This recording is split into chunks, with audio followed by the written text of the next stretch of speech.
नमस्कार। Social media पर एक वीडियो वायरल हो रही जिसमें सुप्रीम कोर्ट के वरिष्ठ वकील हरीश साल्वे ने राहुल गांधी को जड़ा है करारा तमाचा।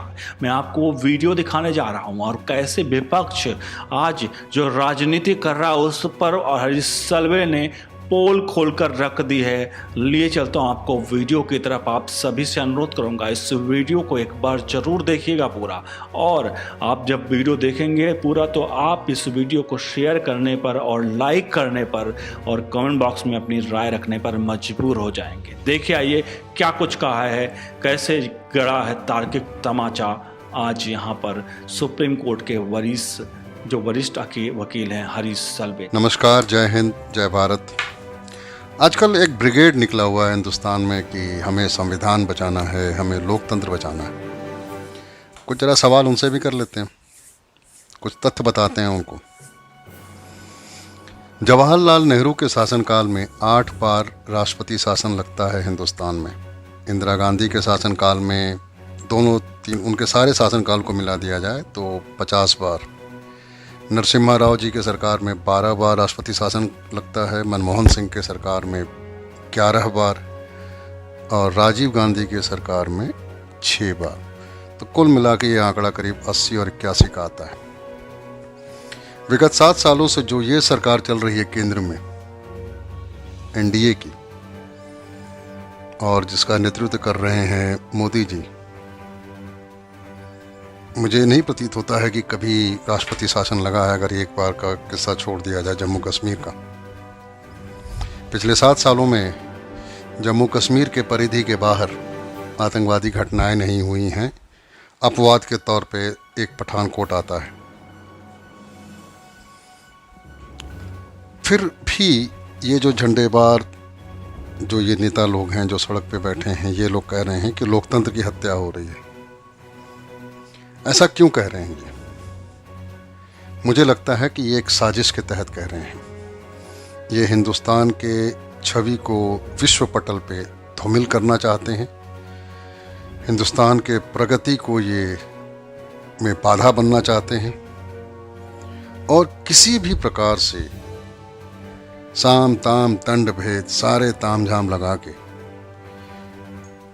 इस सरकार को विफल साबित करना चाहते हैं। लेकिन इनसे विकल्प पूछो तो विकल्प इनके पास नहीं है। अभी कुछ दिन की बात करते हैं वैक्सीनेशन की। इसमें एक गौर करने लायक एक बात है। जिस रोज सुप्रीम कोर्ट ने महाराष्ट्र के पूर्व गृह मंत्री अनिल देशमुख के खिलाफ सीबीआई इंक्वायरी की अनुमति दी थी, उसी दिन ठीक 2 घंटे के बाद महाराष्ट्र का स्वास्थ्य मंत्री टोपे टीवी पे आता है और कहता है कि वैक्सीन खत्म हो रही है महाराष्ट्र में, हम वैक्सीनेशन नहीं कर पाएंगे। तो दिल्ली वाला ये केजरीवाल ये कैसे पीछे रहता? राहुल गांधी और इनकी तो बात ही अलग है। ममता कुछ भी कर सकती हैं। सबके पास अचानक वैक्सीन खत्म होने लगता है। और ये वही लोग हैं, जब वैक्सीन नहीं लॉन्च हुई थी तो वैक्सीन क्यों नहीं आ रहा है, वैक्सीन क्यों नहीं आ रहा है। ज़रा अपना भी इतिहास झांक के देख लो कि पहले पोलियो के और जितने भी टीके हैं वो कितने वर्षों के बाद, कितने दशकों के बाद आए हैं। शुक्र मनाना चाहिए इस सरकार का कि जिसने इस वैक्सीन का निर्माण 12 से 13 महीने के अंतराल के अंदर कर लिया। वैक्सीन आ गई मार्केट में, अब कन्फ्यूज़न क्रिएट करना है। बड़े बड़े नेता जो अपने आप को कहते हैं, शशि थरूर, मनीष तिवारी, छत्तीसगढ़ का स्वास्थ्य मंत्री, ये वैक्सीन ठीक नहीं है, हमको इस पे यकीन नहीं है। उत्तर प्रदेश के नंबरदार झंडे बरदार अखिलेश यादव, ये वैक्सीन बीजेपी की है, हम नहीं लगाएंगे। इनके पिताजी ने कल लगा लिया, अब ये भी पलट गए कि नहीं हम वैक्सीन लगाएंगे। और जितने नाम मैंने लिए, अब इन सबको वैक्सीन चाहिए। ठीक है जी। तो इनका काम था जनता में कन्फ्यूज़न फैलाना। इन्होंने कन्फ्यूज़न फैला के अपना काम कर दिया। ठीक है जी। वैक्सीनेशन चलने लगा क्रमशः। फिर राहुल गांधी, प्रियंका गांधी, सोनिया गांधी, केजरीवाल, ममता, ये सारे लोग कहने लगे कि वैक्सीन प्रोक्योरमेंट की पॉलिसी आप डिसेंट्रलाइज कर दीजिए। सेंटर ने भी पता नहीं क्या सोचा और इसको डिसेंट्रलाइज कर दिया। यही लोग जो डिसेंट्रलाइजेशन की बात कुछ महीने, 1.5 महीने पहले कह रहे थे, अब कह रहे हैं कि नहीं आप संभालिए। तो ये क्या 1.25 महीने का टाइम आप खराब करने के लिए काम कर रहे थे? अब कुछ लोग कहेंगे कि नहीं, सुप्रीम कोर्ट ने कहा 2 जून को, तब केंद्र सरकार ने ऐसा कहा। ठीक है, सामने नज़र ये आ रहा है, लेकिन क्या आपको लगता है कि सरकार इसकी पहले से तैयारी नहीं कर रही थी कि फैसला आया और सरकार ने कर दिया? सूत्र बताते हैं कि ये सरकार इसकी तैयारी पहले से ही करनी शुरू कर दिया था कि अब हम ये काम सेंट्रली अपने हाथ से मॉनिटर करेंगे। तो ये पूरा राजनीति, ये पूरा तंत्र, ये पूरा यंत्र जो है, इस सरकार के हर किसी काम को विफल करने के लिए और इसको दोषी ठहराने के लिए ये लोग काम कर रहे हैं। लेकिन अब का हिंदुस्तान धीरे धीरे अब इन चीज़ों को समझ रहा है।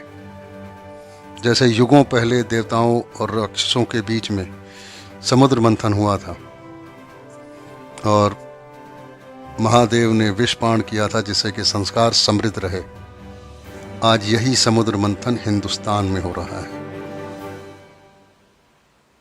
आज यही समुद्र मंथन हिंदुस्तान में हो रहा है। कुछ लोग हैं जिनको इस समुद्र मंथन से बहुत तकलीफ हो रही है, जिसमें लुटियंस गैंग है, खान मार्केट वाले जो गैंग है, बहुत बड़े बड़े नेता हैं, NGOs हैं, जिनकी कमाई के रास्ते बंद हो गए हैं। सबसे बड़ा नाम इसमें एक नाम लिया जा सकता है, जॉर्ज सोरस का फाउंडेशन फॉर ओपन सोसाइटी। उसकी NGO ख़त्म हो चुकी है, FCRA के रेड लिस्ट में है वो।